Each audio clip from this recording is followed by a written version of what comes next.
Here's to you, dear listeners, and welcome to Metal Gear Monday's Revengeance. What? Did we change the name? Yes, we sure did. Metal Gear Monday's Revengeance Tactical Podcast Action. I'm your host. I'm your host? Yeah, I'm your host, Cole Duncan. And I definitely, oh my God, I definitely cannot do this alone. I am here with my very good friend, Chris Hampton. How are you, buddy? Hey, pretty good. How's it going? That's good. It's good. Yeah. It's a little different around here, right? Yeah, we moved the furniture around. Yeah. It's like we came into your house through whatever you were listening to us through. You can't listen to this on an iPhone, okay? What you got to do, put it on your TV, big TV, and sit your chair right in front of the TV and then angle the speakers at you.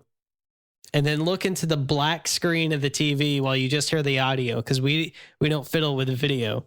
Obviously. And that's how you experience Metal Gear Monday's Revengeance the correct way. Not on some fucking phone. It's a really good sell. Oh my God. You guys hear that? Who was that? What was that noise? What was that noise? I think that's the new host, Chris. Because we're not here. Well, we're here, but like no one else is here. But there is someone else here. Who could it be now? I think that might be our new host, Miss Tori Cortez. How are you, Tori? Oh, Cole, Chris, it's so good to hear your voices. You've lost weight. You can tell from my voice? Well, the gym did open back up. So. Nice. And I've been eating better. So thanks. Yeah. I've been working on it. It's nice of you to notice. You're doing good for yourself, buddy. Oh, man, if only Snake had said that in response. Well, the gym did open back up. It was a different time. Men weren't in touch with themselves like they are now. Well, some men. But it's Tori. How are you? I'm doing so great, fellas. I am here. I'm ready to get down to brass tacks.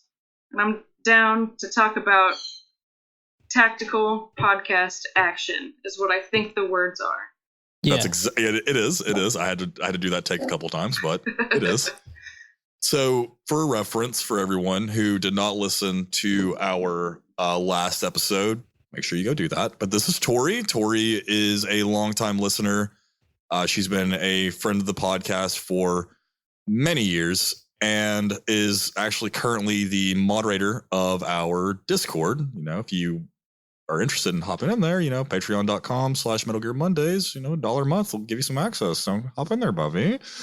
But anyways, we couldn't think of a better person to come in here and replace the void left by our dearly departed boys any better than Tori.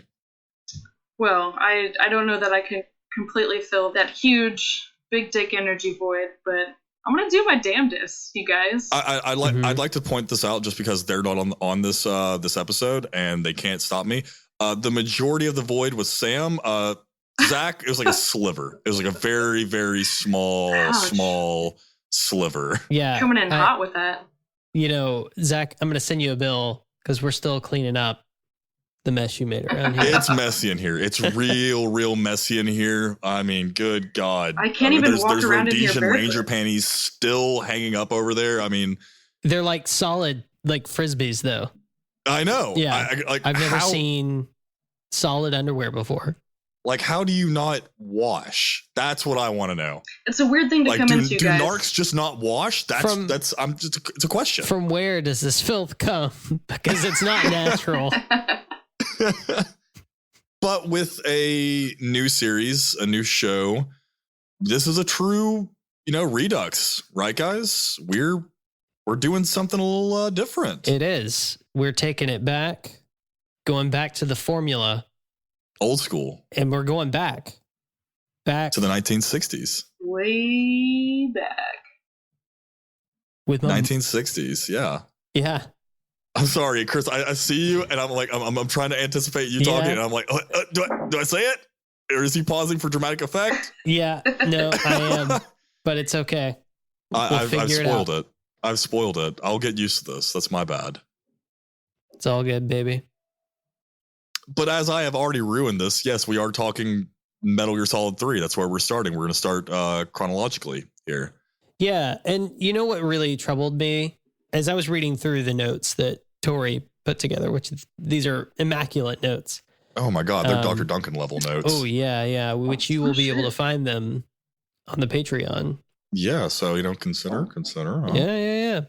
But I was reading through this and I was like, man, you know what would have been cool would be playing the game where the boss and Snake are developing CQC. For real. During that time frame. Can we not get one of those? That would have been amazing.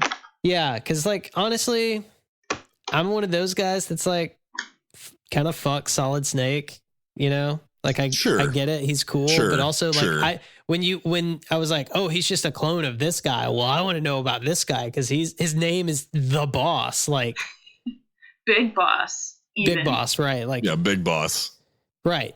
And then there's the boss, who is bigger than Big Boss. Big Boss.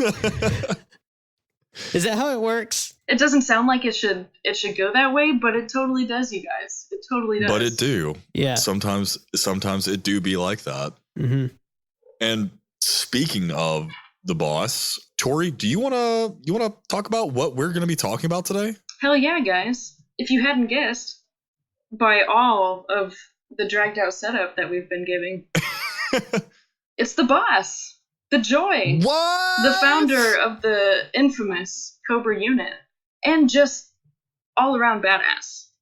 We're going to be doing a deep dive into the boss's history and talk about just sort of how it had an impact on the events of Snake Eater, and we might even stumble into a little bit of fun trivia along the way and have some good pal around times around it, if you guys are into it. Yeah, well, here's hoping. Yeah. I don't want to spend the next hour and a half of my life having a shitty time. No. That's fair, as you shouldn't. Yeah, I'd say let's just jump into it, right? Let's do it. So let's talk a little bit about the boss. Born in 1922, right?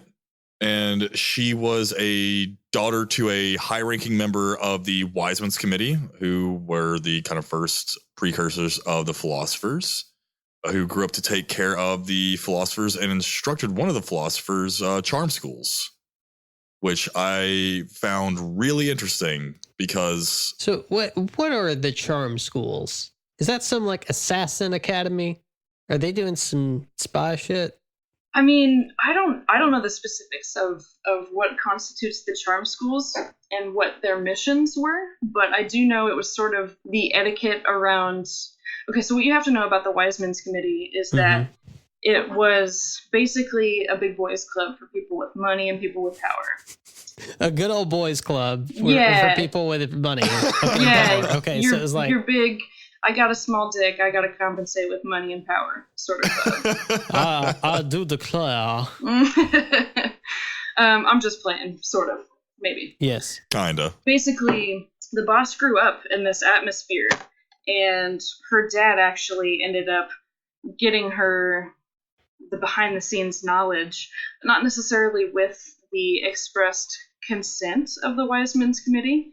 So he was kind of grooming her from the start, and that's how she thus ended up coming to teach charm schools, which was basically just etiquette for being associated. To be clear, not grooming in a Drake sense, but...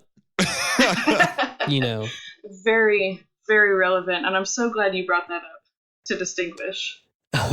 So with the charm schools, from a little bit from what I've read, like you were saying, it's basically like an etiquette school, correct? Correct. From a little bit of digging, I found that some of these things, and I think it was the case for the boss, that some of these quote unquote charm schools were more so we're going to train basically female sleeper agents, spies. Are these child soldiers?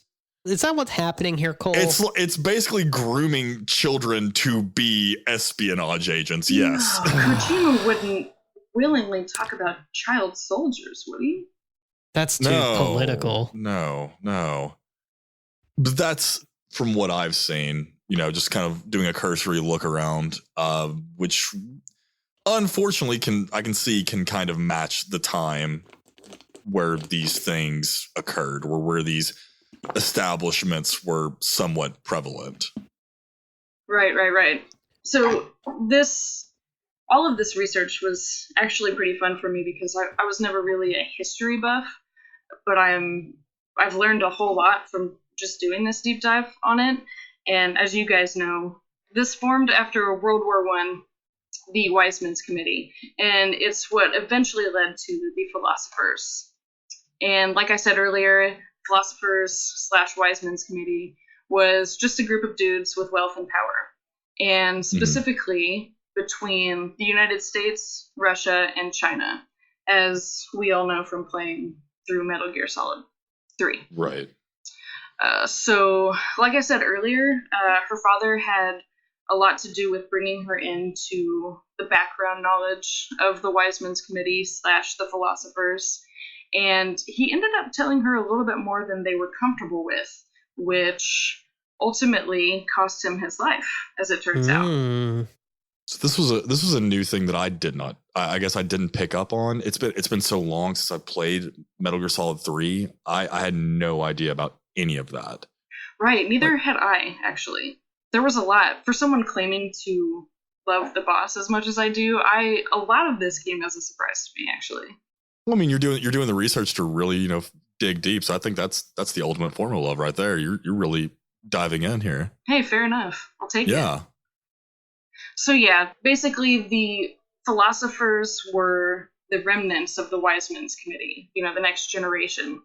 And as they were forming, the ties between the United States, Russia, and China were kind of tumultuous, as with any alliance that is long lasting. That time period was really tumultuous in general. We're talking about the 1920s through the 1930s. We have kind of a rise in excess in, American exceptionalism and its rise as a superpower.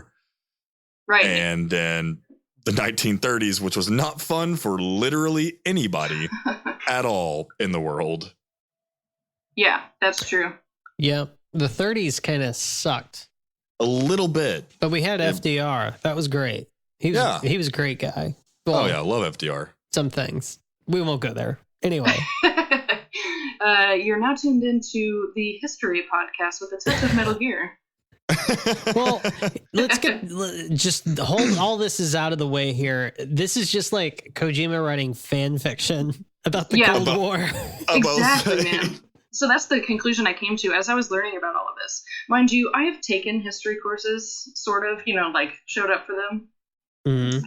And I'm relearning about a lot of this stuff. Like I have, for instance, here in my notes, I'm now learning what entails a Cold War for the first time, and why it's called a Cold War versus a hot war, which I've literally never heard anyone say out loud. Do you understand the joke with in Peace Walker with the villain Hot Coldman? Well, I do now. Shit. Yeah. Oh, that's something else too that I'll touch on later when we get closer to it, but I haven't played through all of Peace Walker yet, so a lot of these I'm going to be just freshly understanding some things for the first time, I think. Yeah.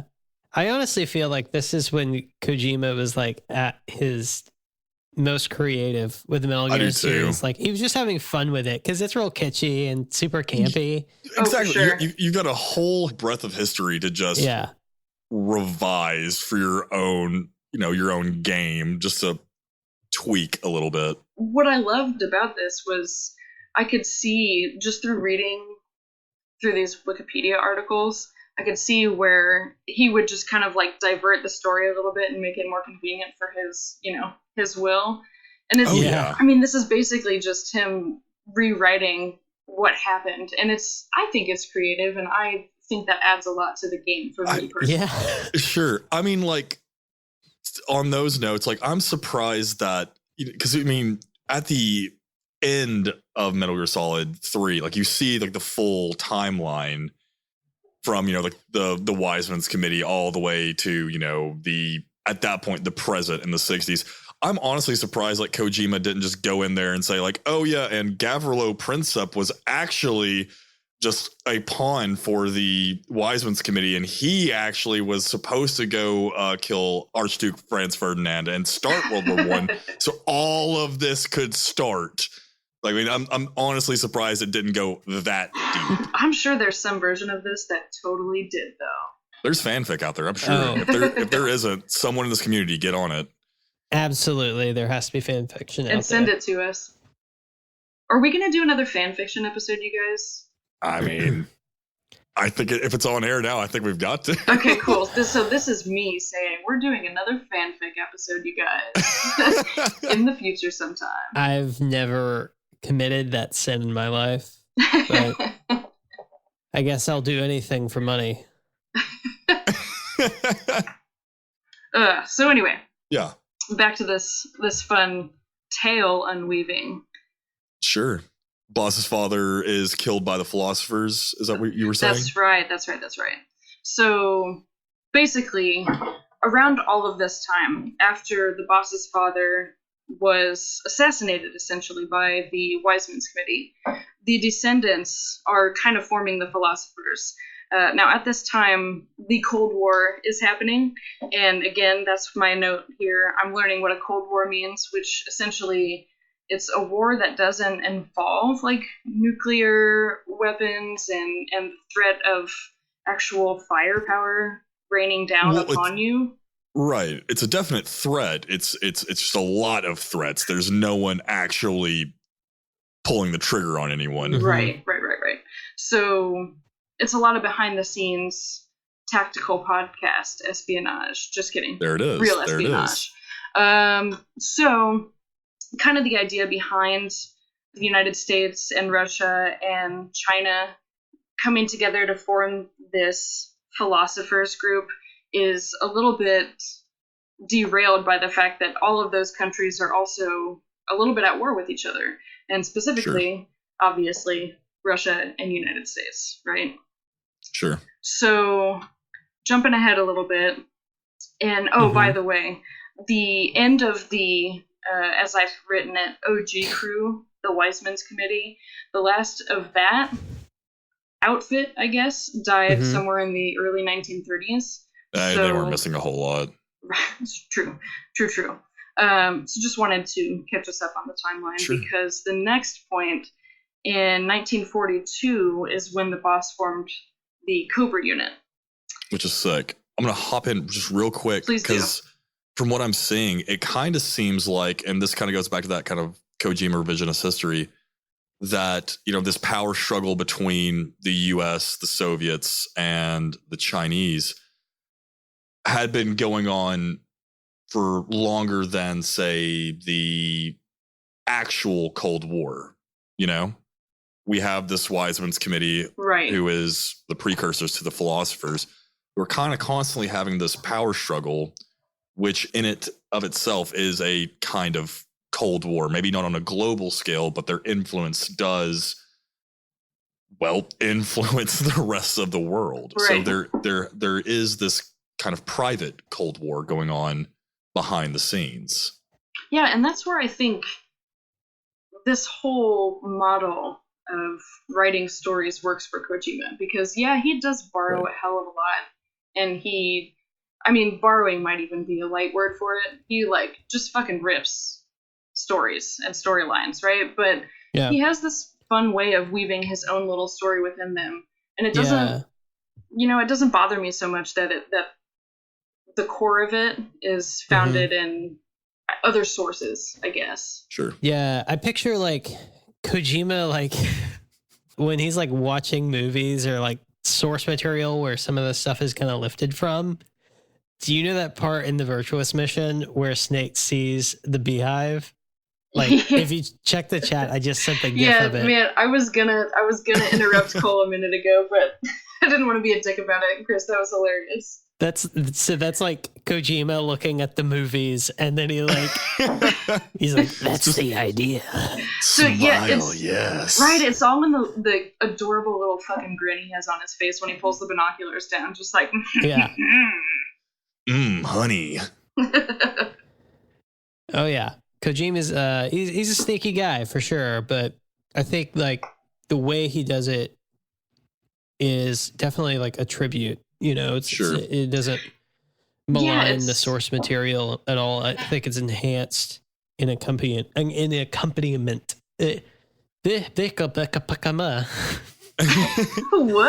was that Klingon?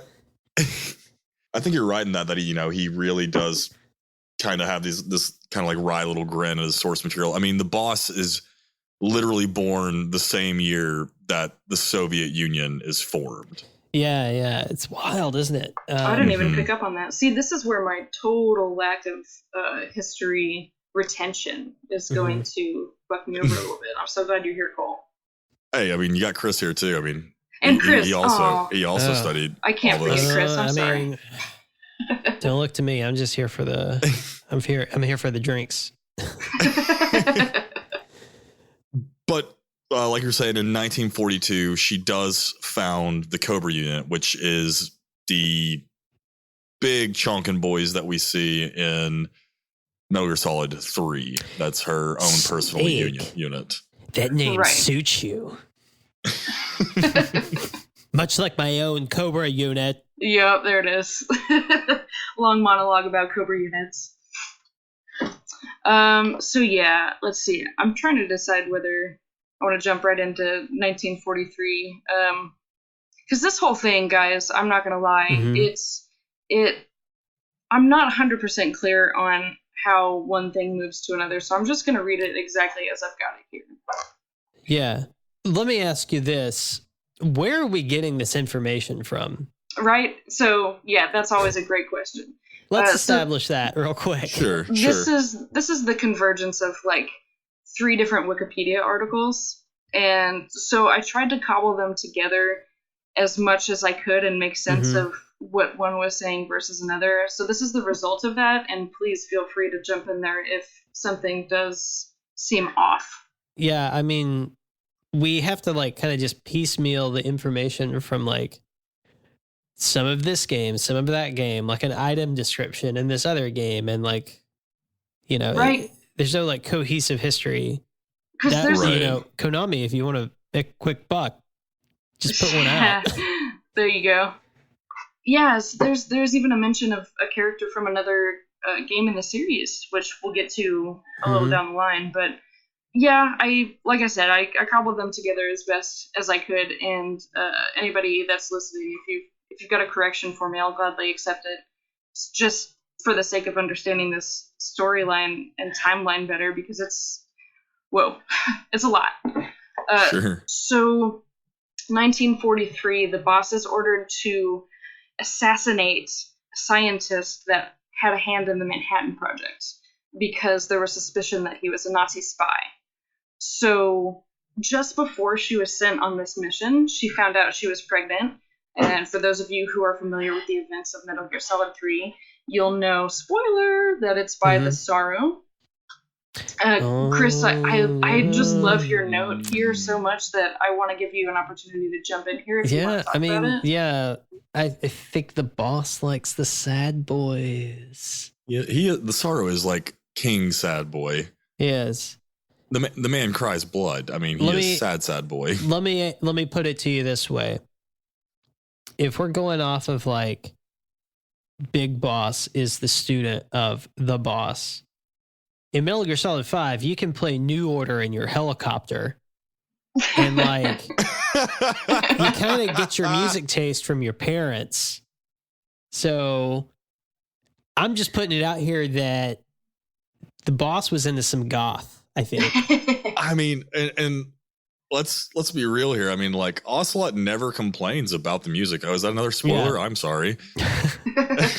Like, she must have been kind of depressing to be around, I guess. Or maybe she must have been. Well, no, she was the Joy, right? So yeah, I mean, don't hate on the Joy. I'm trying to like imagine what this dynamic must have been like, because she needs that sad energy in her life because she's just spewing with joy. I mean, that monotone. Remember your loyalty to the mission, Jack. Definitely spewed the joy all over the place. Oh my God. Like she totally needed a little bit of depression on her side, right? That whole ass monologue of like, the enemy of today is not the enemy of tomorrow, Jack. Listen to me. The side that you are on right now will not be the side that you're on tomorrow. Do you guys have that fucking memorized? I played through Virtuous Mission, right? We're getting ready to go into the gameplay, right? And our first episode is going to be in Virtuous Mission. And I've played through that part of the game, I think, like a dozen times in the past week or so on all the different difficulty settings. And it's just like too much for me to listen to the dialogue again. Right. Well, I was going to say, again, heavy spoilers here for anybody who hasn't heard the last 4 years of episodes, which would be incredible. If you haven't, however long these games have been out. Yeah, well, that's a good point. Does anybody else find it not at all surprising that the boss ends up in an AI pod? Like, the monotonous, like, remember your loyalty to the mission. And just that repetition over and over again. Yeah. I'm absolutely not surprised. It's just dawning on me, like, wow, that really worked out for her, huh? Yeah. Anyway. No, yes, it didn't. Like sad boys. It didn't really. That was a super sad thing, but that's me just trying to glance past that. So back to the timeline. Why don't we? Yeah. So this is where I have a bit of a problem with what's on Wikipedia, and you know, let me know if this is getting too political or whatever. But so she's set out for this mission. She's just found out that she's pregnant, and Wikipedia says that she went ahead and went on the mission, but she blew her cover because she was quote unquote distracted by her pregnancy. Yeah, how do you get distracted by being pregnant? I'm not sure. Listen, you guys, I get it. Women are hysterical. All we know how to do is emote all over the place and get distracted by things like babies. Have you ever been on that subreddit, Men Writing Women? Oh, no, but it sounds like a real treat. Oh, yeah. It's amazing. But I just imagine like Kojima thinking of this in his head, or like whoever the fuck wrote that. I don't know. But right? that, like, I mean, she's like sneaking and like behind some crate, like a Metal Gear Solid scenario, you know. And then all of a sudden she's like, she's inside a cardboard box. Yeah, and then all of a sudden she's like, "Oh, I forgot, I'm pregnant." Right? Like the guard's like, "Huh? What was that noise? What was that noise?" Blows her cover. Oh Mission's my God. over. Yeah, so I don't know what the fuck that means. Assassinate the Nazi. Yeah, I don't know. Whatever, if anybody is listening that happened to write that Wikipedia page, if you want to let me know what the fuck you meant by that, that would be awesome. Yeah. Color it in for us. Yeah, please. So she's on the mission. Her cover is blown. Naturally, she gets shot at. Apparently, she avoided a bullet that grazed her on, again, Wikipedia's words, on the side of her brain, putting her in a coma for 6 months. Yeah. Now, it is theorized by who? I don't know. The community, that her body willed her to live for her child. Yeah. Or maybe it was theorized by the world at large. I don't know. I don't know who's theorizing this, but it was probably something that the person who wrote this narrative was like, you know, this is poetic. Oh my God. It's theorized that her body willed her to live for her child. Which is a nice notion. What does that sentence even mean? It's much more likely that she was like, fuck, I'm going to die. But her body was like, no, you're not gonna die. You I have to- will you You've got to a- live You've got a baby. because you have a child. We have to birth this child Yeah. soldier, or else the world will end. Yeah, which, spoiler alert, it seems like she does not give a fuck about her actual child later on in the series. Well, so that's something I definitely want to touch on a little bit later. There's time for that later, but remind me, we got to talk about her relationship with the child. I mean, we've already spoiled so much. We know Baby we're Yoda. talking about Ocelot, right? Oh yeah. Right? Is Yeah, that Baby Yoda? Please This say would- Baby Yoda. this would be much more fun if we refer to Ocelot as Baby Yoda. So let's just keep doing that. I'm just picturing that duel at the end. But it's Baby Yoda. And then you're in the White House and you press the left bumper, but it's Baby Yoda. He's just pointing at you. Finger guns. Oh man. What's even better about that is imagine when you first see him and it's just, but instead of Ocelot, it's Baby Yoda and his little hovercraft. And he just kind of like looks up at the sky and does the whole like thing that he does. Any of you crafty listeners out there, please make this video happen. But she regrets failing that mission. So correct? yeah, I mean, okay, so I jumped forward a little bit in the notes, obviously. She failed the mission, guys. She didn't get that Nazi boy, that alleged Mhm. Nazi boy. Right. So she's living with this regret about not having succeeded in her mission, even though the suspicions of this scientist being a Nazi spy was totally brought on by the Soviet sector, I guess, of the philosophers feeding misinformation to sabotage the Manhattan Project, or so it's told. Right. So is there like infighting in the philosophers? Is that what's happening? There has to be. Yeah. They've got apparently 3 different agents in the field during Metal Gear Solid 3, you know, Mhm. with China, with Eva, spoiler alert, Yeah. Ocelot with Russia, maybe. Is he? Mhm. We don't know. And then obviously Snake for America. So you have 3. There obviously, there is definitely infighting to try and get the legacy. Right, and how could there not be? You know, you are a part of this group, sure, that when you're together is united on this wonderful principle of being rich and powerful, but Right. when your countries are at war with each other, it's which came first, the chicken or the egg. I think about this a lot and wonder which one of those did come first in Kojima's mind.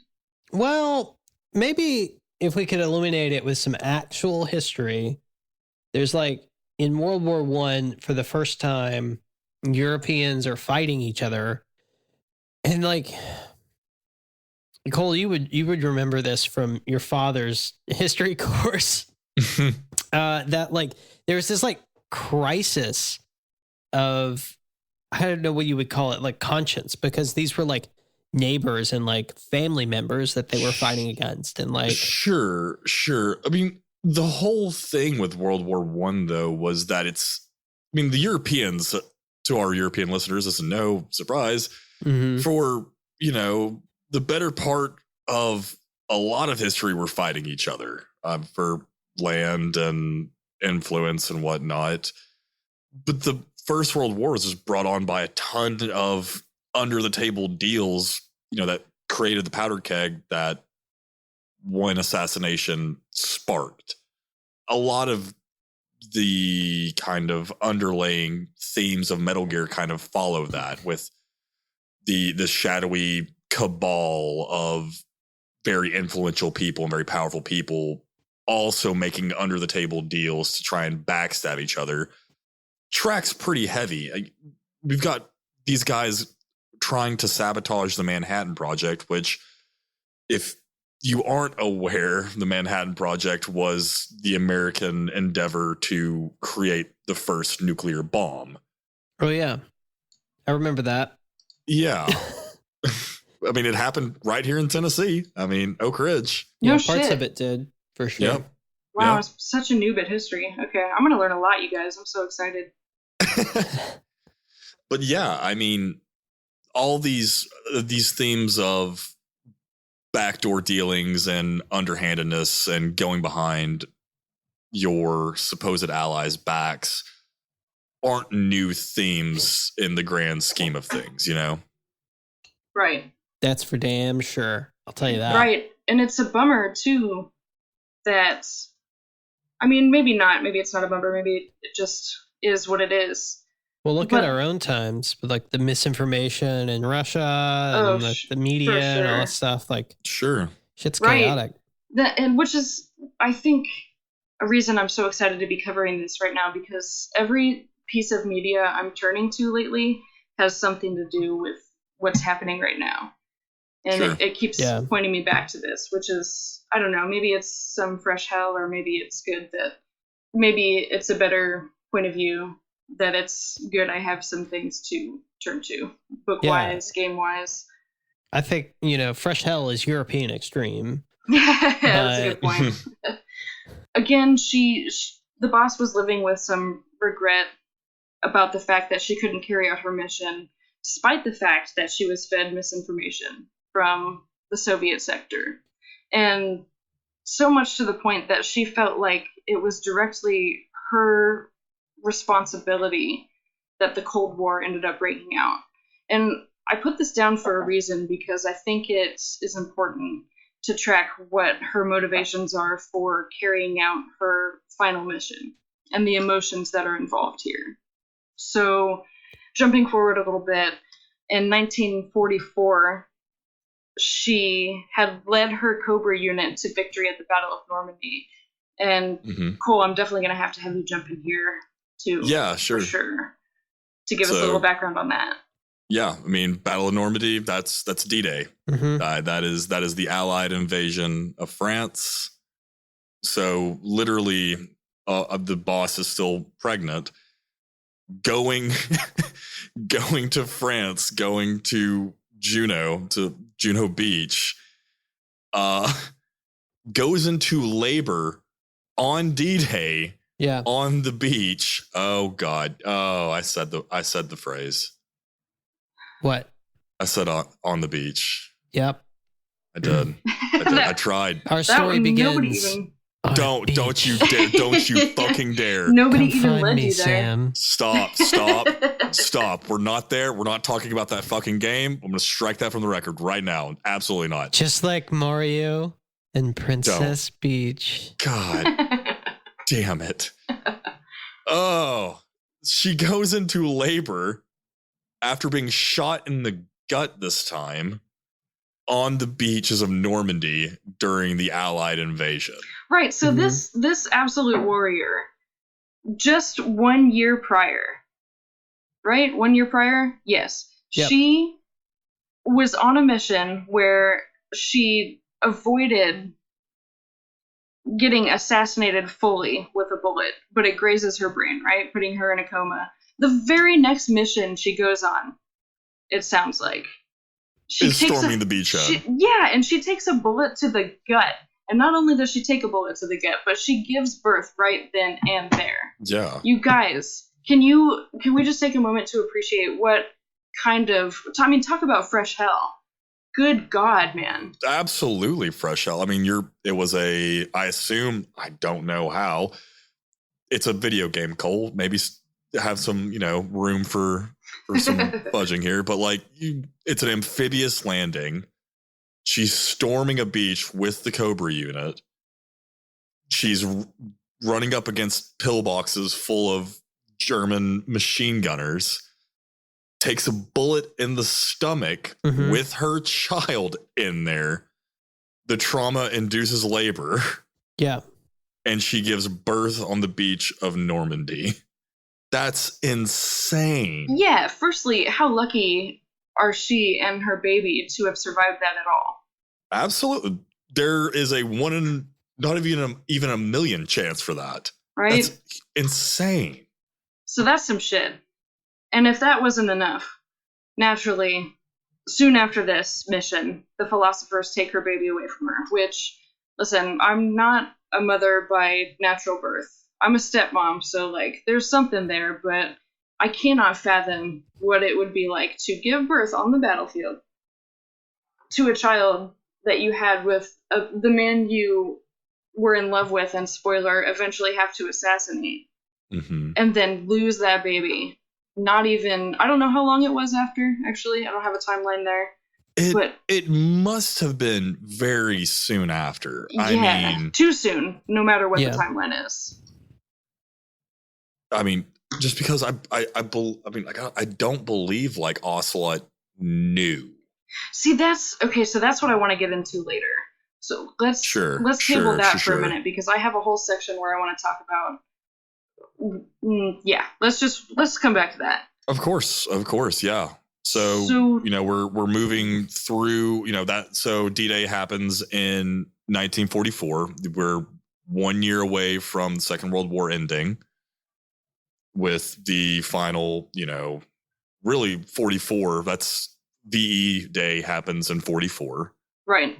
So Victory in Europe happens in 44. 45 is VJ Day. Victory in Japan. War is officially over. Right. Then, so we're moving 3 years into the future. So post-war, I assume America. Yes, because the boss is a agent of the Philosopher's American sector, right? So everything that she's doing is for America. Because she's from Idaho, I believe. Is that correct? Oh no! See, that's something that I didn't dig into. I know that the boss is American born. Okay. Yep. I know for a fact that she is American born. I will fact check myself real quick. You keep talking. Yeah, no, I mean, she's American. Yeah, everything I've read suggests that. So, yeah, like Cole is saying, we are 3 years after the Battle of Normandy. We're a couple years after the end of the war. And the boss is now disbanding the Cobra unit due to tensions between each sector of the Philosophers. So it's around this time, too, that she meets up and serves under the SAS, which I'm going to have help with probably Cole and Chris about this one. I'm not 100% sure what that is. That's the British Special Forces. Okay. So, yeah, that makes sense. That's when she meets Major Zero, right, guys? Mm-hmm. Okay. That's correct. So it's also this time that she encounters Snake for the first time. And this is during this time, for those of you who didn't really pay too close attention to the codec conversations between Snake and the boss, they developed CQC together while they were working. So, what's CQC mean, Tori? CQC, Snake. Try and remember the basics of close quarters combat.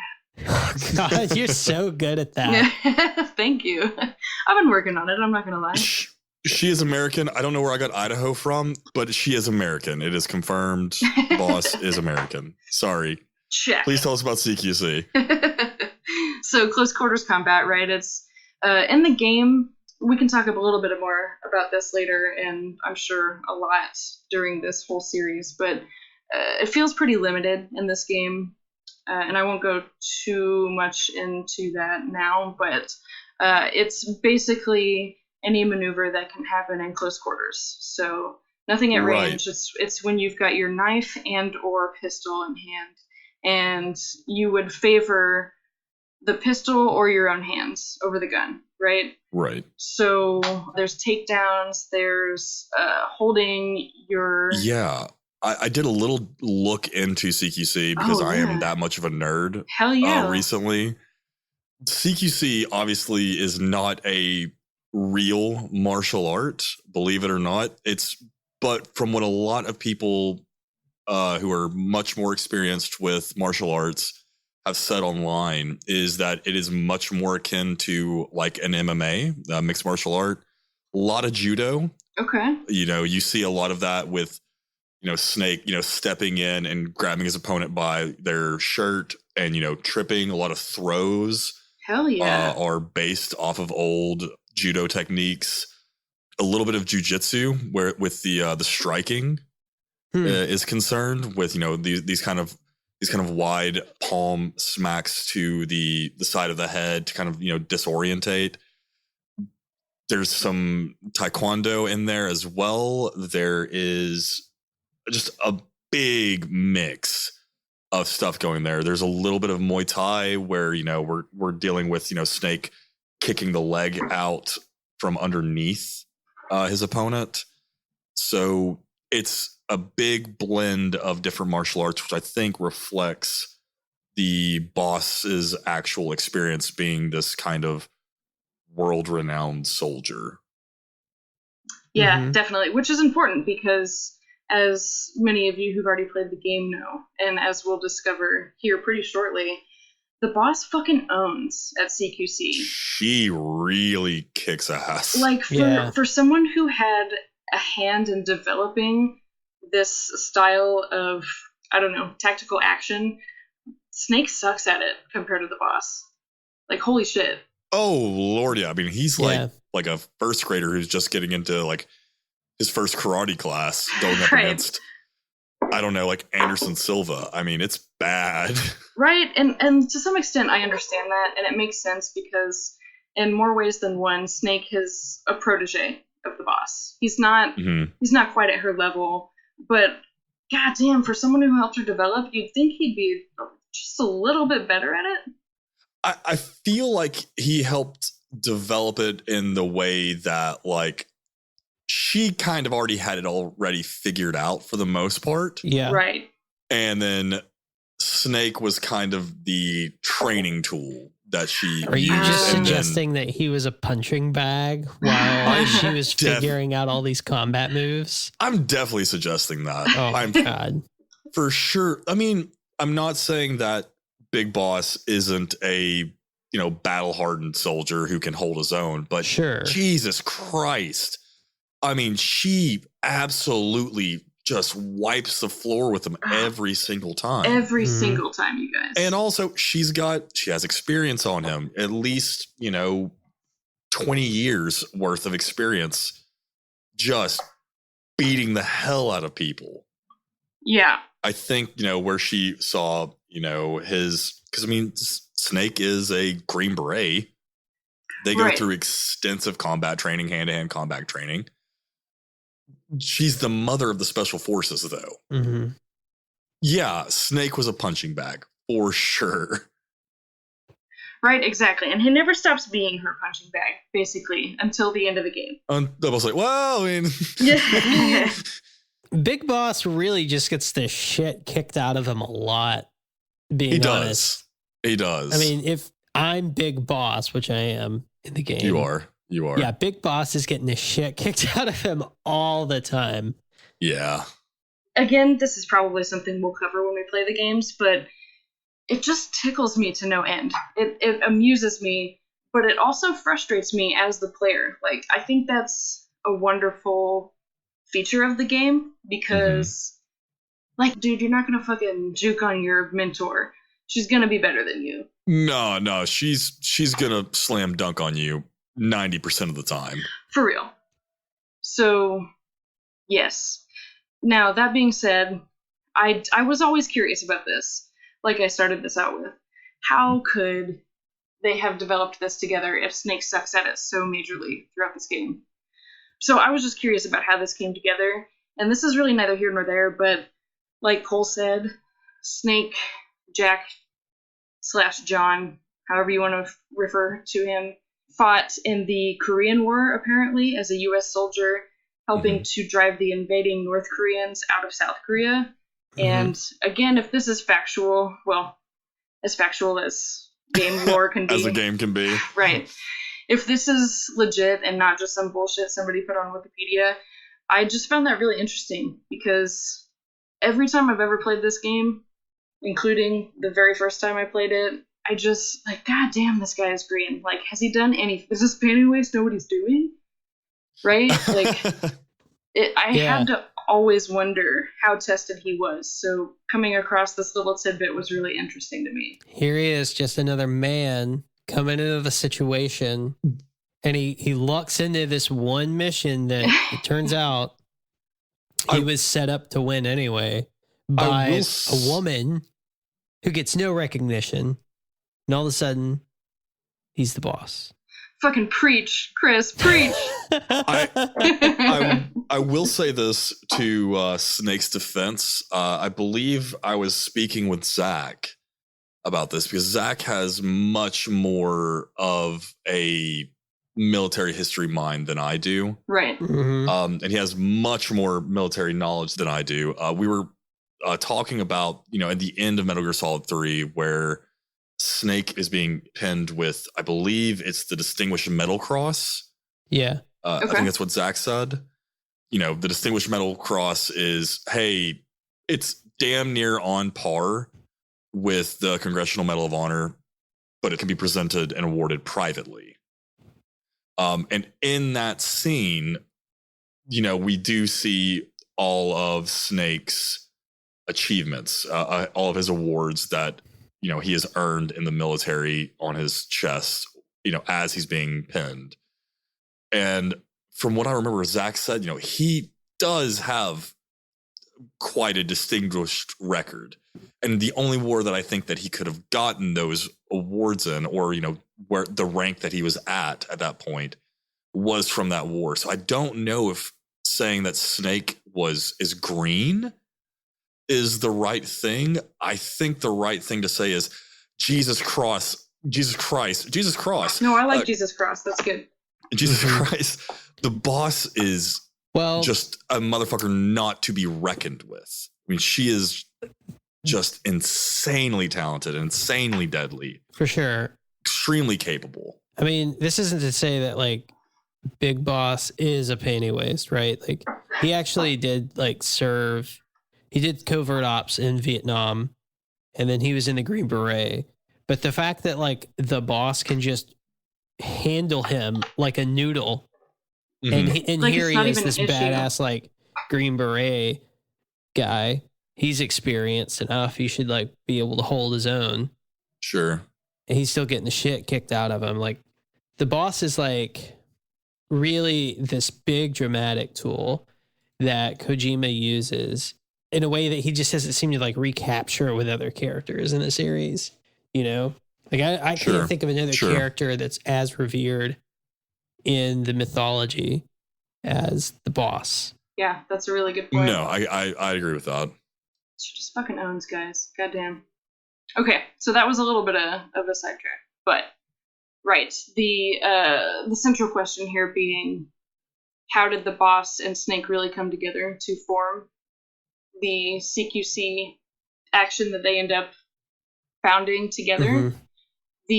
Apparently the boss was a part of some operations under or during the Cold War in which nuclear weapons were tested, right? And when we talk about this game, we'll touch more on that. And therefore was exposed to radiation. And this is, I found a little bit interesting just because of, what she's already been through at this point and what we're going to find out about her later. All of the radiation made her infertile. So at this point, remember, she's already had her kid. Yeah. And I don't know whether she was aware of this fact or not. I have to assume that she would be, because... Well, she had her child before nuclear weapons were developed. Right. Right. Right. So she had the kid in a pre-atomic world, and now she's radiated like Jack was. That's what kind of brings them together, right? Right, exactly. Right. So, and the only reason I bring this up is because I find it interesting that this timeline kind of works out the way it does because, one, she's lost her kid already. Two, she's been irradiated to the point of being infertile. And then she's meeting a 15-year-old Jack, or John, depending on which name you want to go with here. So, right, like Chris said, it's after she's been tested on with atomic weaponry. And the reason she takes to him is because he's also been kind of that puppet. Here, why don't we test on you, and you're going to be exposed to this radiation, and we'll just see how it goes, okay? So... Sure. She kind of sees, maybe a child that she lost in Jack. Right. In that regard. Right. And so then she decides to train him and then consequently dog walk him anytime she can. It's a good way to put it. Oh, for real. She's the alpha still. And it's just so great. It's so, again, super frustrating as the player, but you just gotta admire that kind of, oh, I'm gonna put you in your place, man. Oh, yeah. As a part of this work with SAS, she was sent on what were called snatch missions, where she was to capture and return important officers of, I guess, competing countries. And she was to capture them alive, which was the reason for close quarters combat. So Cole, back when you were saying you kind of feel like she was developing it on her own and then tested it with Snake, I think you're exactly right with that based off of this. So it seems like CQC was kind of born of the need to capture somebody alive and still have them in a state to talk. It's meant to, and we see this in the games, it's not meant to kill. I mean, you don't kill someone with CQC unless you obviously choke them to death. It's meant to incapacitate them, knock them on their ass, and then keep them out for long enough that they could be extracted from that area. Right. And just for a second, you guys, can we talk about how hard it is to try and interrogate a guard and accidentally slit his throat with a knife? Please tell me I'm not the only one. Yeah. No, you're not. I forgot this was like back when like they were utilizing that feature in the PlayStation 2 where you could like push a button, but then you could press down on it harder. Right. It was like that kind of tactile button press. And it's so sensitive on, I'm using an Xbox to play the game. And it's just like, I don't know, it's not the same feel. Right. It's been one of the most frustrating things about playing that game for me. And I fuck it up every time, every playthrough. Good God. And then I see those extra bodies floating down the sorrowful river of death. And it's... anyway, we'll get there later. Okay, so back to the timeline. We have a moment in time called the Missile Gap, which, again, Chris, Cole, if you want to jump in and talk a little bit more about that, feel free to in a moment. Following the Missile Gap, the boss was sent by the U.S. president to sabotage Soviet operations because the Missile Gap was... It was a bluff by the Soviet Union to the U.S. We were in the midst of an arms race with the Soviet Union with how many nuclear weapons we could amass as opposed to the other side in a show of force of, hey, fuck around and find out what could happen if we do decide to turn the keys and push the big red button. Right. And I assume, based on the timeline, Chris, keep me honest here, but I would assume the president at the time, if this is 1961, this is JFK, correct? Yeah, he had just been elected. So some of this stuff would have been going on prior during the Eisenhower years.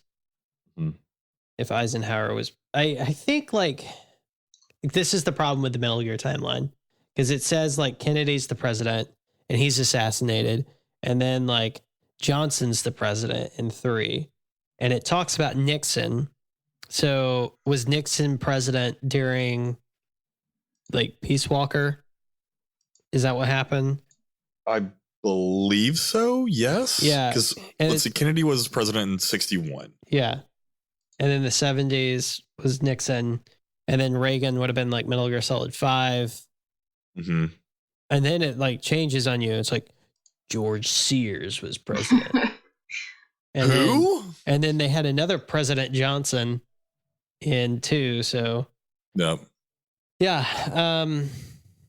It seems like at this point, it's still kind of the timeline of normal reality. Yes. Right. Yes. Yes. I mean, that's the long way of getting back to the point of the missile gap. Right. I mean, somewhat normal reality timeline. Yeah. I just wanted to establish that, like, we're kind of coloring it. We're guessing in a way. Like, don't take this as law. Right. Yeah. We're looking for the most plausible explanation here. Right. Yeah. Yes. Seriously, I am no authority on history or historical fiction, so, just keep that in mind as I'm dictating these notes that I've copy-pasted. And good. So, the main point being the boss was sent by the president to sabotage Soviet operations, right? This is where this is where the clashing between the CIA and the boss really starts, because this is going to become a theme, as I've discovered. CIA and the bosses will, for the mission, are not going to mix well. And at this point, it's really just that the CIA is kind of trying to keep their hands clean totally of the boss's mission. Mm-hmm. They're trying to ignore that it's happening. It's probably not a direct slight at this point, just that, it's the fucking CIA. They're trying to keep things under wraps. So, Right. They're being shady. Like they do. So she sends out a sleeper agent who eventually ends up defecting because, again, CIA is fucky, and according to Kojima, the sleeper agent's pay was all but completely stolen by the CIA. And the boss eventually discovers this, and another tasty bit of information that the agent that she sent out found, being Sputnik 5, which was being launched by the Soviets. Is that correct? That sounds right? That's correct, yep. Was equipped with an ejection pod for human personnel to use for re-entry, which is going to come up later if you guys are paying attention to the lore of Metal Gear Solid 3.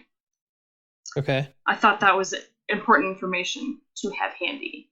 Jumping forward a little bit to about 1961, based off of that handy little piece of information she has found out, the boss, as we know from the video game, was the first American in space, which sparked her dream of uniting the world as one. Eat that, Alan Shepard. So I've also got this noted here that this is the first time that the boss meets Strangelove. And I find this important with my limited experience of Peace Walker because, again, the relationship that the boss cultivates with all these different people she encounters seems to have a very lasting effect. So when we eventually get to the Peace Walker season, I want to revisit this because I just find the relationship between those two people so very interesting. For sure. Very much so. So on April 12th, 1961, her capsule is re-entering the atmosphere from a mission that she's on for the Mercury project. When it's coming back into the atmosphere, capsule veers off course, crash lands. She's thrown and badly burned by quote-unquote cosmic radiation and the heat of re-entry, and somehow lives through it. Once again, put into a coma. And this coma happens to be convenient for the CIA, because since... God. This is like fucking Days of Our Lives with all these comas. Dude, I know. You're not wrong. I know. How many... We should have a coma count. I'm instituting a coma count for the entire series. Every time there's a coma, we have to take a drink or something. I don't know. All right, I'm into it. Yeah. Fucking Dr. Drake Ramore over here. No, maybe not, because then this would just like turn into a drunk cast or something, and we don't want to do that. Absolutely not. Certainly not. But yeah, God, there's so many comas. So yeah, once again, another coma. Since she's in this coma, the sneaky CIA finds this convenient little moment a great time to blame the boss for their botched mission that is widely known as the Bay of Pigs. Yeah, I don't understand this. So I don't either. I fully don't either. Were they just like the Soviets? They were like, listen, guys, the Bay of Pigs, we had this agreement. You said you wouldn't, and was the CIA just like, it wasn't us. It was this one person. It was this one person, the boss. Yeah, that's exactly... The whole thing was her. That's exactly what this is, guys, because she wasn't even a part of this. From what I'm reading, she had no part in this Bay of Pigs invasion. And she was in a coma. Yeah, she was dude, in a coma. For real, this was their big fucking fuck up. And since she, is defenseless and in a fucking coma, once again, she can't do anything about it. They're, of course, going to blame her. Right. Why wouldn't they? So it's just convenient. And it's weird. I realize it's weird and convenient way for Kojima to splice all these fucking things together. Mm-hmm. But it also, the way that he's weaving this story so far makes sense. Because, this really sparks the whole disagreement that is kind of seen between not only the boss, but Big Boss and the CIA. You know, he's got his whole, as we go through the series, like, you know, why we don't need to fight for one nation, we just need to fight for the cause. Yeah. Right. So, and all of this I'm noting as being particularly important because now this is Castro's opening to turn to the Soviet Union for protection against America, because now America has their little scapegoat in the boss. Right. Right. Which kind of brings us to the virtuous mission. But Chris, this would probably be a good time for you to jump in there. Yeah. So this whole like space flight scenario where the boss has her epiphany, is this like the birth of what we are just fucking not able to agree on for the rest of this series, and that is the will of the boss? Maybe. I certainly think it's a piece of it, yeah. If not what Major Zero and the Big Boss himself are interpreting as her will, I certainly think this is an important piece of it. Sure. I mean, are we going to come out of this knowing what the will of the boss was? God, we can only hope, man, right? Yeah. Right.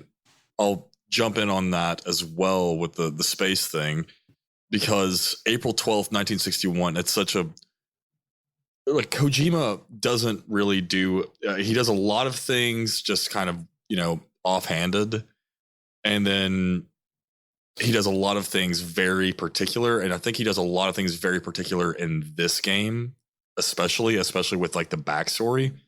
I looked it up. April 12th, 1961 is when Yuri Gagarin was launched into space. That's on record for, like, you know, our world as the first human to be launched into space. So ostensibly they're just saying, oh, well, actually the US did beat the Russians to space in this timemeline. Well, yeah, we just fucked it up and couldn't take credit for it. Yeah, exactly. That's the important part, because I thought it was very pointed the way that it was written, the first American in space, because we all know that she wasn't the first human in space, even if we set aside the fact that we know this is fiction, right? We know that an American was not the first human in space. The interesting thing is that in this world that both the Americans and the Soviets launched someone into space on the exact same day. Right, and isn't that just so perfect for this whole story? It's absolutely perfect. That's like some Kojima shit right there. That just so happened on the same day. Well, which is why I thought it was so important, and as fucking wild of a maze as this was to piece together between, you know, a few different articles and understand the timeline of this. This whole missile gap business and her sending out a sleeper agent to find out what's going on and all of that. I feel like that's really important because all of this is not necessarily centered around the space part, but it is helping to highlight, like, whoa, Soviet Union, United States, we're getting into some fucking shit right now. To put it, you know, in the most layperson terms that I can. Sure. Yeah. Sure. Like the wheels of the story are starting to pick up at this point. For sure. Because global politics are getting more heated. Right. Right.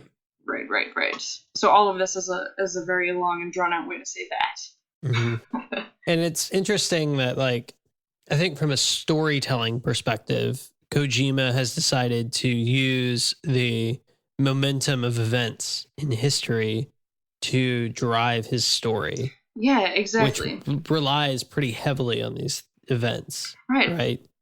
And I'm really impressed with the way that he does it too, because I'm just over here relearning history. Oh yeah, I mean, I think that's why I liked Metal Gear Solid 3 so much, is because, I mean, like, I have a loose grip on this history and world history. Sure. Just because it was instilled in me by my dad. So, like, that I can go back and, like, look at the times and the events that were happening, and it really does make the story feel more real. I think that's what good historical fiction is supposed to do. You're supposed to be able to get lost in this other time that maybe you did not experience yourself. Absolutely. Yeah, I think that's correct. So, did you hear that? Any parents who happen to be listening, let your kids play video games. They just might learn some history. Hell yeah. Absolutely, yes. So yeah, we were picking up with U.S. space flight, which seems to be what's really starting. This is where we're starting to get near the events of Right. the Virtuous mission. Right. This is kind of starting to become the catalyst for it. And just one last big note I want to make on it really is bringing in kind of the emotional, vulnerable side and point of view that the boss is bringing to this. She is now at this point resented by the U.S. for some failed missions by not being able to successfully assassinate a suspected Nazi. She's now also blamed for a botched Bay of Pigs invasion. So nobody trusts her, right? And she carries this huge chip on her shoulder, which is not her fault to bear. Exactly. All these events are really foisted upon her. Right. I mean, and her whole existence seems to have been just as a scapegoat. Exactly. Yes. Yes. I mean, her father was assassinated just because he passed down information to her. She didn't ask for that. You know what I mean? No. Yeah. So, right.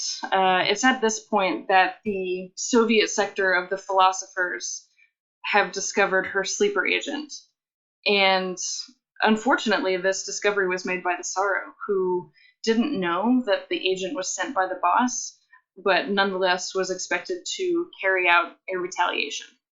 Meanwhile, the boss is now being expected to take care of the Sorrow because the U.S. is aware that the Sorrow is involved in this, right? So all of this is happening, plus the fact that the philosophers are now in possession of her child. So she's given an ultimatum. Either the Sorrow lives through this or you live through this, but one of you has to die, otherwise your child dies. So at this point, the boss meets up with the Sorrow. They talk about it. They decide that it should be the boss who lives, and ever dedicated to her mission, the boss has to be the one to eliminate the Sorrow, as we know from playing the game. She takes care of that, just right? Heartbreaking. I mean, just absolutely heartbreaking. You're having to kill the man you love, the father of your child. I mean, he really his name is very apropos. I mean, this is one of the saddest points in the entire mythos of Metal Gear Solid. Oh, for real. Absolutely. I don't care who you are. Yeah, and digging back into this, it made it hit home even more.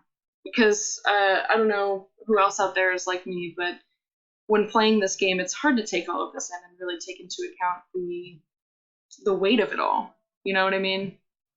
And Sure. while also trying to take in and piece together the story. So while I was doing research for all of this, it hit me a lot harder. Like, damn, she really had to lose her child, be compromised by her country, and kill her child's father. Like, what? And she still survives through that and keeps remaining loyal to her mission. I can't even fathom it. No, I don't think anyone really can. I mean, it's huge. It's two people making a massive sacrifice. Right. For ends that are very confusing to see. For a complete asshole, mind you. To say the least. Yeah. Their son. Well, hold on. Wait, let's just calm down with that. I mean, I really did not expect. I thought you were there. going to Let's rein it back just a little bit. I mean, anyway, Chris bringing the levity back to it. I just realized we're going down. You're not pretty good. This super heavy emotional journey. So let's move through Chris this. seems to bit. not fucking care about Let's just let's move along from that emotional pit. Anyway, let's get back to where I swear we're almost done with this part. The next bit is that in 1962, Major Zero invites the boss to form the CIA unit known as Boss. which is crazy to So me. Major Zero, does he work for the CIA, or is he just a guy who's like, I want to put a crack team together. We're going to drive around in a van, and some guy's going to wear a bunch of gold chains and have a mohawk. God, I hope it was and that. We're going to be a bunch of badasses. Wow, I really hope it was that. You know, I want to see some like fan art of the Cobra unit in the A-Team as the van. A-Team. Yes. I want the Fury to be Mr. T. Just put like an afro mohawk like on a cosmonaut's helmet. That makes the most sense. Actually, no. As you were saying that, I was picturing the Fear. I just realized and the only reason, this is going to sound so dumb, but I can picture him with a gold tooth really well. Mm-hmm. Oh, I can see that. I could definitely see that. Yeah, for sure. Anyway. Yeah, so Major Zero invites the boss to form the CIA unit. Right. Fox. And then Right. this is pretty much where we get to the Virtuous mission. So to be clear, the members of the Fox unit are Major Zero, Paramedic, Signet, the boss, I guess. To a certain extent. Yeah, maybe. I don't know. She seems a little on the fence about it. A little shaky. I don't know about it. Yeah, and I guess Jack. Yeah. Right? Yeah. So we have our team. We have our crack team is assembled. And then the Cuban Missile Crisis happens.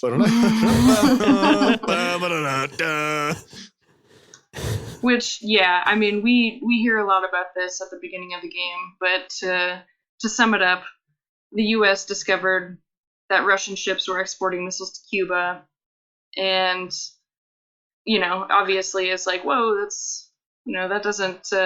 hey, maybe let's not blow each other up. That'd be a really cool thing. Khrushchev, you cool Maybe with not. that? And Khrushchev was like, yes, I am cool with this. I do not want to blow each other up. Yeah.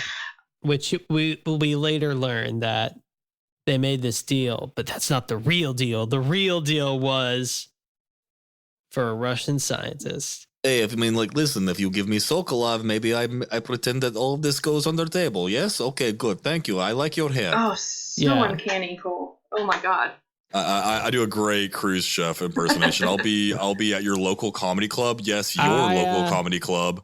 Listen, doing impressions. Khrushchev, I want to talk to you, Khrushchev. Yes, Mr. President. These missiles. What do you want to talk about? Oh, the missiles. Yes. In Cuba. Yes, with my friend Castro. Yes. He's good man. Great cigars. You're going to get your missiles out of Cuba.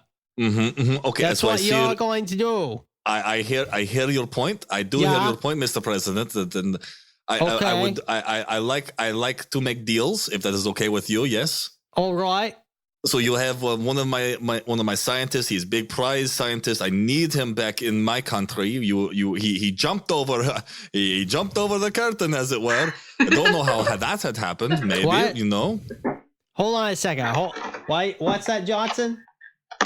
Oh, we'll just go back and get him later. Okay. Okay. We'll give you your scientist back. You can have the scientist back. Yes. I would appreciate if you give back Sokolov. He is a very important friend to me, and nothing bad will happen to him. Yes. Yeah. How's the Dramucci swap this time of year? Oh, it's beautiful. It's absolutely beautiful. Yeah, I mean, beautiful we'll be landscape. Seeing it soon then. Okay, yes. I will have your favorite crew officers. They will be there.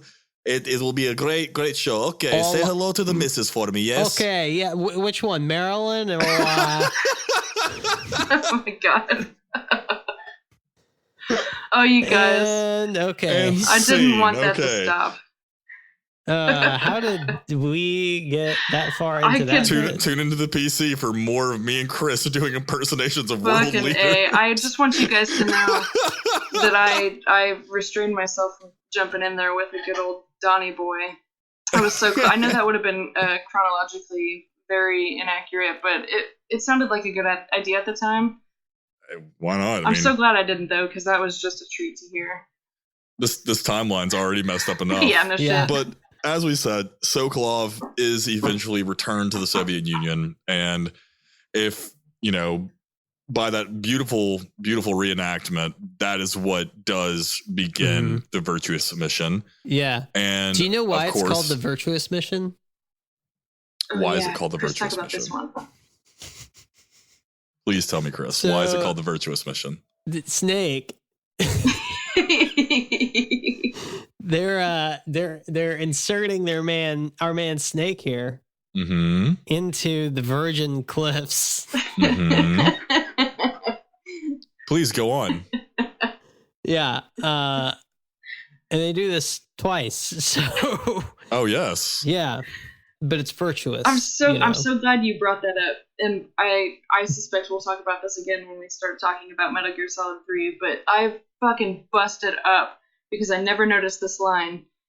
Snake is listening to Major Zero's just kind of debriefing about this, and he goes, "The virtuous mission, huh? Well named." Yeah. Yeah, it was creepy. And that was my excellent Snake impression.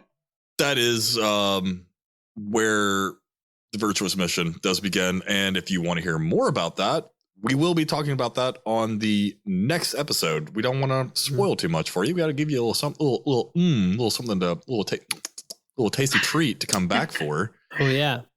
Next episode is totally dedicated to Virtuous Mission. Absolutely. Let's hop over onto the next section here. Let's talk about the legacy of the Joy.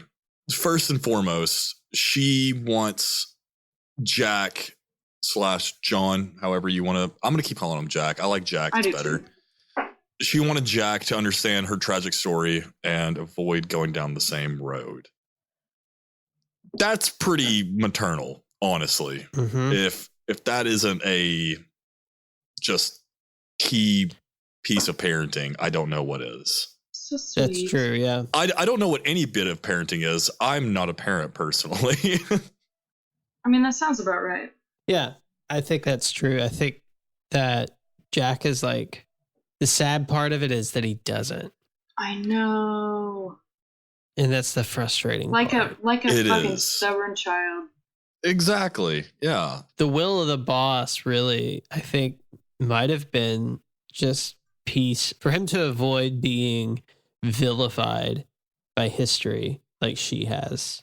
And yet both of her quote unquote sons ended up being vilified, which is just tragic. I mean, it's sad. Yeah, for sure. While we're talking about the will of her boss, there are multiple people who do take what she has said and interpret it very differently. It's the will of the boss, Snake. Major Zero, Major Tom, and the Virtuous Mission, shouts out to David Bowie, does form the Patriots. This is where we're done with the philosophers, almost, really. Yeah. And Zero forms the Patriots as an interpretation. Like, we need to fully control the world. You know, we need to control war, and these governments can't make these big decisions on their own. They need guidance. It's almost like the Patriots were like, yeah, the philosophers are like just fucking shit up. So we'll reform the system and make the people in charge better. Right. Rather than like the idea that society should be a little bit more free. We'll still like closely monitor and like guide it according to that unseen hand just kind of pushing the back along society in one direction. Just like different or I guess different alignment or whatever. Sure. And the whole, you know what kind of marks me as strange here is that like, here's this guy, Major Zero, who like has one interaction with the boss, right? That we can see. Yeah. They don't seem... I assume that since he like got her to form Fox, that they were close in some capacity. He must have been obsessed. You think he was like a scorned lover or something? God, I've had to wonder that myself, because it does seem to come out of nowhere at the end of Metal Gear Solid 4, right? Yeah, it does seem to come out of nowhere, unless he's been carrying a chip on his shoulder, but like, come on, you know? Maybe. What's your take on it? It would be very on brand for Kojima, honestly. Yeah, I guess I always chalked it up to Major Zero and Big Boss just butting heads. I always kind of felt like he wasn't really, Major Zero that is, wasn't really as passionate about making sure that the boss's will was interpreted correctly as he was about being the major. You know what I mean? And being the one to call the shot. But that's just, I mean, I have nothing to found that on. It's just kind of a feeling that I had about it. Absolutely. I've thought also that Major Zero maybe was having some, maybe with his interpretation, maybe it was because he worked in the SAS for so long. I assume that he probably did some kind of work with the SAS, during Korea and Vietnam, and maybe even further back, because he is an older man in Metal Gear Solid 3. Right. Maybe he, Great Britain did suffer a lot during, World War I and World War II, and he's seeing the world through maybe that old lens of British imperialism. And when I say British imperialism, I mean to say it takes a strong leader to really actually just get across a message or to bring about a true peace. I think the will of the boss in every interpretation to an extent at the end is peace.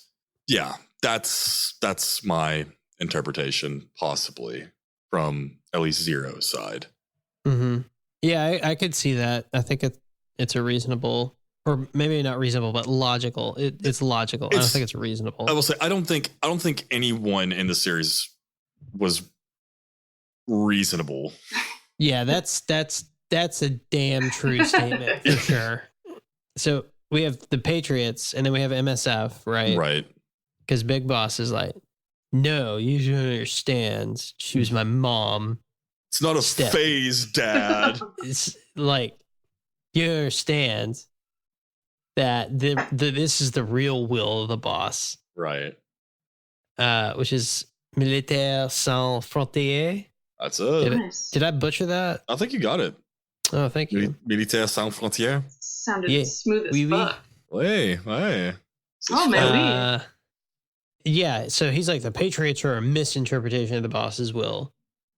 And Militaire Sans Frontières is like, what is this organization of like soldiers without borders? Mm-hmm. It's a nation state of soldiers where they fight for their own causes or their own. They fight for money. They're mercenaries, right? Yeah, but the idealistic interpretation behind it being they fight because they belong to no man. They fight because they want to fight, and soldiers have to be there and for society to exist. And there will always be soldiers, but they should fight because they want to fight. Right. I always kind of interpreted this part as placing key importance on the without borders part. Like, Snake just really kind of took the boss's words literally when she said, your enemy today might be your ally tomorrow, or vice versa. You know what I mean? So yes. I think that's where the Snake was really like, whoa, Major Zero, what the fuck? You think the enemy is... Well, I guess, who is the enemy in the Patriots? The government? I think the enemy is, for the Patriots, anyone who isn't on board with the Patriots. Sure, fair. The Patriots can draw a direct line straight to the philosophers. I mean, right. Yeah, they're a powerful cabal that just use money and influence and militaries and governments to advance themselves. Right. They didn't like the previous cabal. Right. They were like, these guys got it wrong and they're bad people, but we're good people. Well, we're good. We know what's good for the world. So we'll do the same thing that they did. Right. And fuck it up in the same way. Exactly. Just with different intentions. Exactly.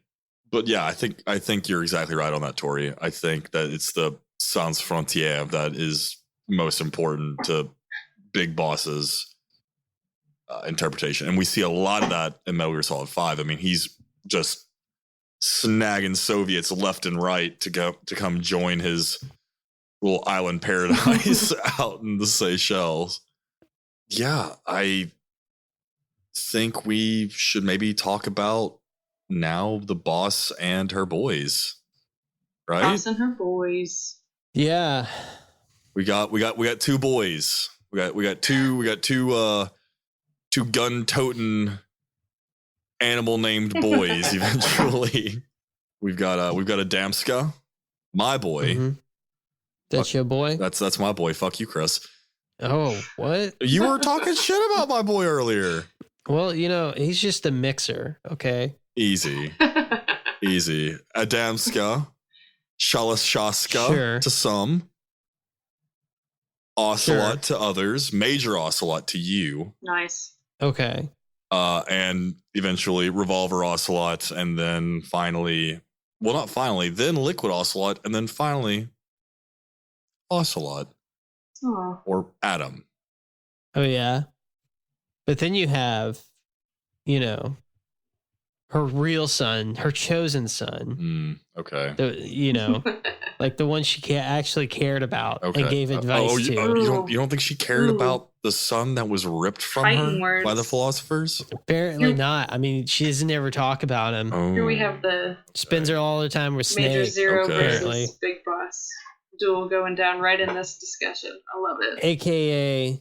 AKA Jack, AKA Ishmael, AKA the legendary soldier, the man who sold the world, Big Boss. Bow, bow, bow, bow. Okay. let's just bury the hatchet here. Okay. She did not have the time to develop anything for Ocelot. Besides I would assume the motherly love that entails birthing an actual child. She did not know this child. All she knew is that she had a child who was basically being held captive by the philosophers. And then she did everything that she could to protect that child, even though she did not know that child. That's fair. She had no idea that Adam was her child, probably. And let's be real, she didn't have really any assurances that Adam was even alive. Yeah. Which is, kind of funny that his name is Adam, because Adam is what, son of God? Yeah. And in here, Big Boss the Boss. I get them all mixed up. The Boss, Big Boss. A lot of bosses. The Boss. There's so many bosses in this game. We're going to talk about them all. Every single one of them. Metal Gear Mondays. Revengeance. Okay, so Adam is the son of this godlike figure in this mythology. Right. Who's passing down her legacy to a chosen son. And then you have this rivalry between the two sons. It's kind of like Norse, Loki it is. Isn't and it? Yeah.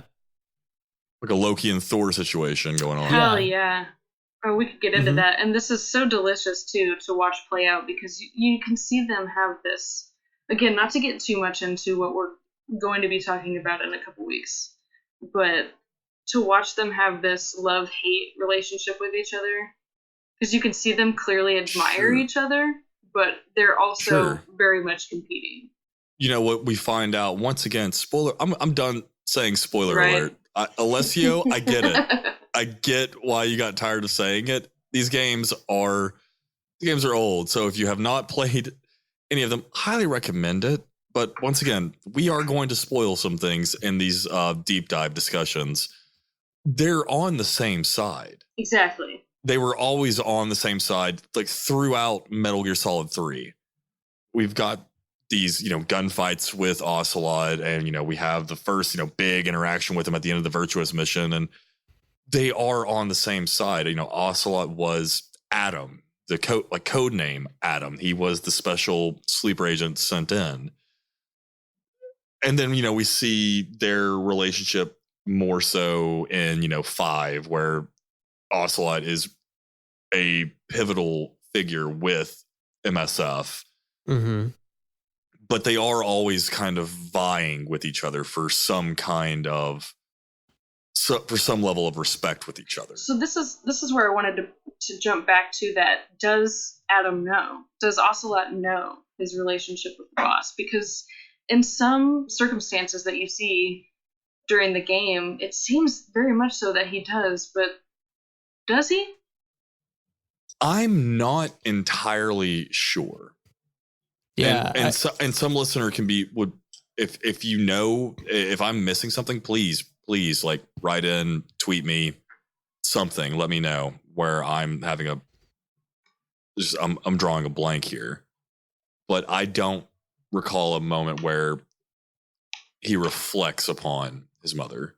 I mean, yeah, it's never outwardly stated, but I also wouldn't be surprised to know that. I mean, he's kind of a scoundrel, sneaky little scoundrel, right? Like, I wouldn't be surprised to know that he did have a little bit of that information up his sleeve. And if that wasn't part of the reason why he made a promise to the boss not to fucking murk on Snake. I bet, like, the philosophers probably used that information against him at some point if he was working for them, too. Sure, that's a good point. And I think that, Ocelot was definitely like, maybe Snake didn't know that Ocelot was the boss's son, like real son, but Sure. but Ocelot did know, and it kind of like seethed him all the more. Sure. That here's this guy who's like just trancing around the world, doing whatever he wants in the name of this woman, claiming to be her son. And like, here he is. And he's like the scapegoat, just like his mom. Right, because I mean, the boss makes no bones about belittling Snake in front of her unit. You know what I mean? Like, you think you're some prodigy of mine. You can't even let go. You still have that bandana. Like, just fucking left and right. And I wonder, if Ocelot is privy to any of this information, that would be pretty interesting for him to witness, I would think. I think we see his development a little bit further in the series, but Ocelot holds a deep, deep, deep, deep hatred for the Patriots. Right. Yeah. He holds a deep resentment for the Patriots. He holds a deep resentment. I think it would be safe to assume that he probably hold a deep resentment for the philosophers as well. Yeah. I think that's true. He had this family had a personal vendetta against these organizations. Right. Yes. And maybe his friendship with the big boss was even like this, like, enemy of my enemy is my friend. Right. I can totally see that. I think that's probably the most accurate way of like getting after like their friendship is that he sees some kind of unlikely ally in Snake. Yeah. Sure. And then subsequently in Snake's clones. Right. Oh man, that'll be something we have to revisit as we make our way through this, because I personally could talk about this / listen to you guys talk about this forever. Well, that's why we brought you on. Perfect. Yeah. Let's keep it pushing to this last little bit, talking about the mother of Special Forces. This is more so, just kind of behind the scenes stuff about the woman, the myth, the legend. According to Kojima, apparently the boss's motherly character was meant to emphasize the maternity theme he was aiming for, and I can fully see that. Oh, for sure. Like she punishes Jack for hubris left and right. Oh yeah, and not just him either. Ocelot too. She fully just slaps him for being insolent, and it's amazing. I mean, she gets after. I mean, the way, now playing this game for the upteenth time, seeing him, draw the gun on her, that's, obviously, if I did a modicum of that to my mother, love you, Mom, I'm getting slapped around. At least, man. Yeah. I'm immediately getting dressed down for whatever. But that's what she is doing in this moment. It's not so much I'm doing this. I felt like it was not so much I'm doing this to sell the illusion, but I'm going to dress you down and make you understand where I am. Yeah. In the and hierarchy. There's no hesitation either. She's just like, boy, what the fuck did you just do? Slap, slap. Exactly. It's quick. It's quick and effective. In commentary by Kojima for Metal Gear Solid 3, he revealed that the boss's appearance was based on English actress Charlotte Rampling. And Jesus Christ, is that accurate? If you are on your phone right now, keep listening. I'll be here. We'll all be here. We'll put it in the show notes. Yeah. Look up Charlotte Rampling. It is wild how even in her old age, I looked this up before we started recording, they look very similar to each other. They did a great job modeling the boss after her. I have these two particular pictures pulled up where they're kind of posing in the same way, and it's just, it's the digitization of this picture that I'm seeing in the game. It's crazy. And Chris, you said that she is going to be she's going to be in the new Dune remake, right? Yes, she's playing the Reverend Mother. So, yeah, there's your one David Lynch throwback for this episode. We'll make a loose connection to Twin Peaks in every episode. somehow. Gotta meet that quota, right, boys? We're running the ship. You're getting a little bit of Twin Peaks in here somewhere. It's just it's literally in us. We can't not do it. Damn straight. Tori, you want to take this next little point that you got down here? Sure. Yeah. It'll give me another chance to do my favorite impersonation ever. I wanted to. So, again, per Kojima commentary, indicates that the following line was meant to be a reference to herself and an early hint at the true nature of her defection to Soviet Union. What is this fairy disguise? It's gonna rub off on you, and then you'll lose sight of who you really are. So there it is. Yeah. So, yeah, and I liked this one enough to write it down because I never thought of it that way. This was a nice surprise for me to come across.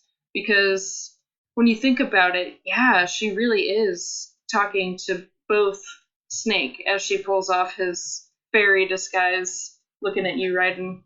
And she is reflecting on her own, I guess, inclination not to lose sight of who she really is, even though she appears to have abandoned Jack and what she really fights for.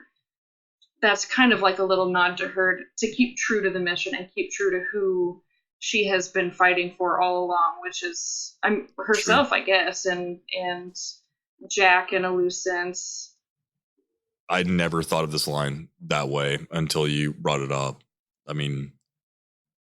That's on me. I just go to the big quotes from these games, but that's one that I never really, I never noticed that line, honestly. Right? It's her being a mom again. It's poignant. Yeah, it's just so once again, her trying to ensure that Snake doesn't fuck up the same way. I guess not fuck up, but that's extremely crass of me to say that. To not go down the same path that she did. Exactly. Mm-hmm. She just doesn't want to see Snake abused and used like a tool of the state. Like her actual son currently was. Like a scapegoat. And both Ocelot and Snake end up being a scapegoat of a lot of things. Yeah. For sure. Moving on here, Kojima actually said that Snake was originally meant to be thrown the boss's bandana after he was thrown off the bridge during the Virtuous mission. No, that scene would not have worked at all if that had happened.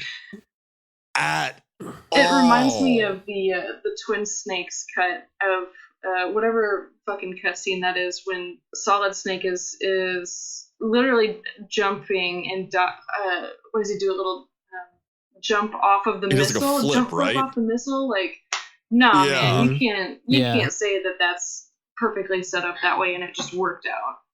No, it's way it's too convenient. It's too on the nose. The thing that I liked about that scene is there's a thing in film that I've seen where like good directors will write action, and when I mean action, I mean like violence, like violence in cinema as sloppy. Like having very highly choreographed fight scenes is really cool and it's really appealing to the eye, but it is not what a fight actually is. Fights are dirty. They are, they're not clean. They're messy. A real fight is knockout, drag out, and things happen in that melee. Just having these perfect timing things just don't happen, and that's what I kind of liked with this scene, which was it was very highly choreographed, but then you take into effect that these are two extremely like highly trained soldiers going after each other, and in a kind of fleeting moment he's going to grab her and he grabs the bandana instead. That's perfect. That's the perfect level. That's the perfect balance to me. I like that part so much too, and must be why I included this on the extra notes here, because it makes sense to me. It makes sense that while in a close quarters combat duke with the boss, he would try for a move that has him grabbing at her head and maybe trying to throw her down, but inevitably he realizes once again she's bested him. And there's no chance of that, so may as well grab the only thing he can really get his hand on. Yeah. Yeah, and I don't know. I like that the bandana is this also kind of tongue-in-cheek joke. Right.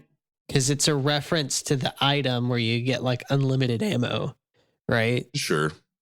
And even on I was just looking at my desk, and even on the snake amiibo. I don't know if you guys can see this. Yeah. But it's just like this ridiculously long bandana. And I don't know, these little, it's part of the iconography of Metal Gear Solid, the bandana.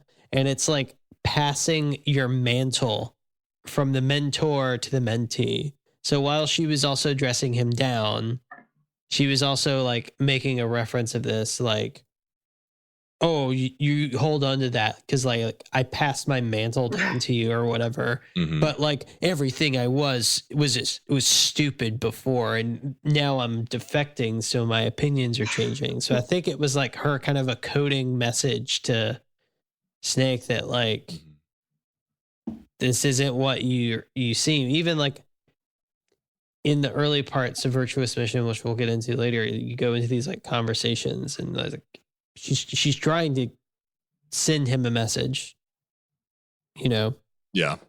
I also I have to wonder how much of that line of hers too, where she's goading him about wearing the bandana, is kind of a dig at the player too. Oh, you guys wanted more Solid Snake. You're clinging so tightly to that bandana, that thing that identifies you to Solid Snake. Well, here it is. Yeah. Yeah. There's your bandana. And then 300 you off the branch. Was this before 300? Oh yeah. Well, maybe not the graphic novel, but before the movie for sure. Yeah. That movie came out when I was in high school, so.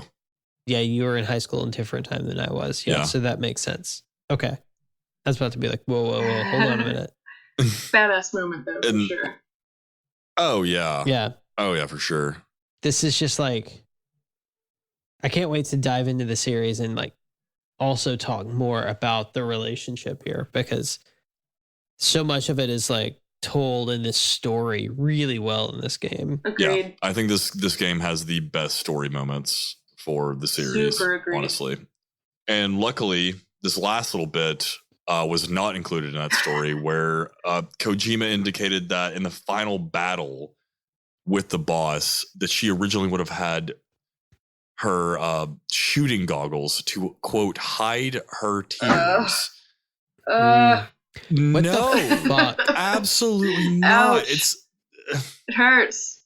No. I'm so glad that did not happen. For someone who claims to like movies a lot, they really do make some ham-fisted decisions for sure. sometimes. Yeah, well, it's like that's. And I'm glad that he made the final call not to do that. Yes, like you're gonna dehumanize an emotion here. One of the most like when I get to that point in this game, I will cry. I know it's coming. Sure. It's I will see probably it. one of the most iconic moments in video games. It ever. still gives me Oh, yeah. goosebumps every fucking time. And I just want to say one more thing about this, and the reason I'm glad he didn't go with this, because again, her fate is to be in a later game is to be an AI pod. Like, when you're talking about dehumanizing her, like, don't do it so early. This is her time to shine, damn it. We already have to deal with her as artificial intelligence. Let's not go there just yet. Yeah. Let's have, and that scene was just so, like, when you see that big teardrop rolling down her eye, it's a fucking gut punch, and it works. Oh, it super is. Mm-hmm. And then Kojima making you do the one thing you don't want to do at the very end. We'll get to that. Asshole. But that, I believe, just about does it for our deep dive on the Mother of the Special Forces, the Joy, the OG, the boss. So thank you for sticking around and listening to all of this. And we really hope that you continue to listen to our continued coverage. Like we said at the top, we're starting from the ground. We're going chronological order all the way through. From the ground zero? Well, not from the ground zero, because I mean that'll come up though. So you know, it will. hey? We're headed that direction. We are headed in that direction. If you would like to follow us, please give us a subscribe and a rating on iTunes or wherever you get your podcasts from. MetalGearMondays.com is the website that has all of our socials, that has our Facebook, our Twitter. Make sure to give us a follow on both of those. We are going to start posting our episodes back to YouTube. So if that is where you're hearing us, hey, we're back. And if you're not, just stay with where you're at. We're pumping out episodes there. Patreon.com/MetalGearMondays. Once again, that is the Patreon. We are revamping all of our tiers to hopefully give you guys some more stuff. At just $1 a month, we'll get you into our Discord to hang out with all of us. We're in there. We're chatting. We're doing a lot of cool stuff there. Chris, where can they find you on the internet? You can't. Sorry. Damn it. I knew it. We're starting this new series and you're just completely dropping off the internet. Catch them here and nowhere else. Dear social media accounts, dear Snake.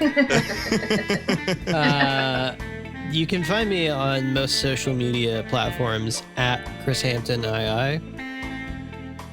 Also hit me up on LinkedIn. Obviously. I'll throw you some references. Great.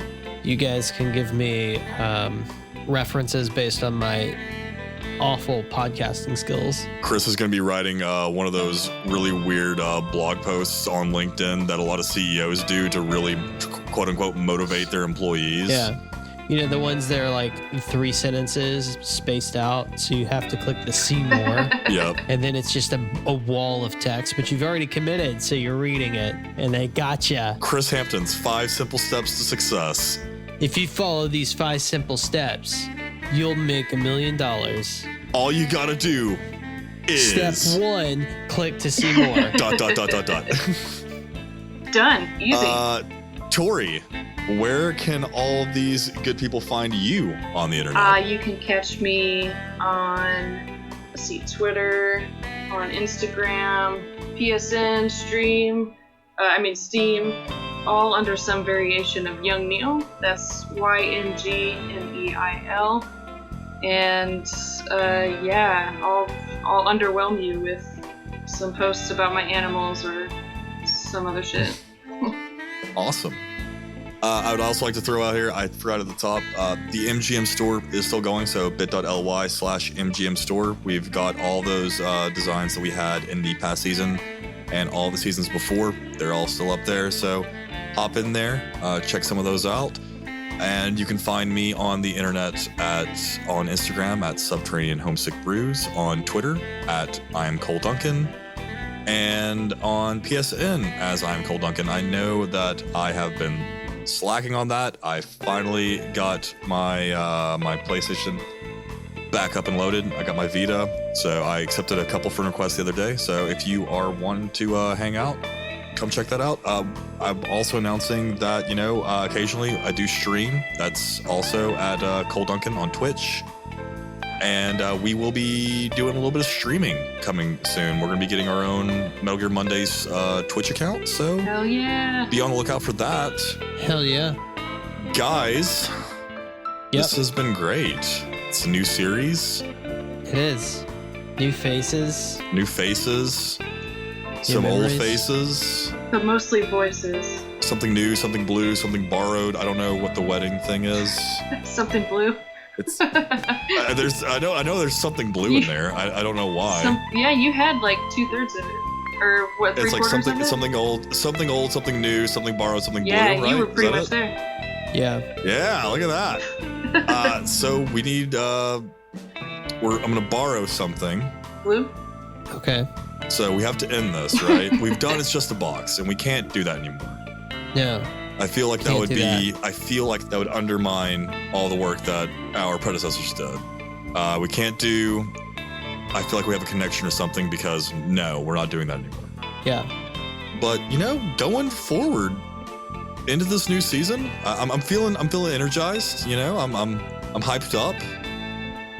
So you know what I say? You know what I say we do? What should we do, Cole? I think we just let it rip, Jack. Let it rip, Jack. Let it rip, Jack. Does that work? This works. I hope it works. God, I hope it works. Well, it's too late. It's been ripped. We'll make it work. Oh,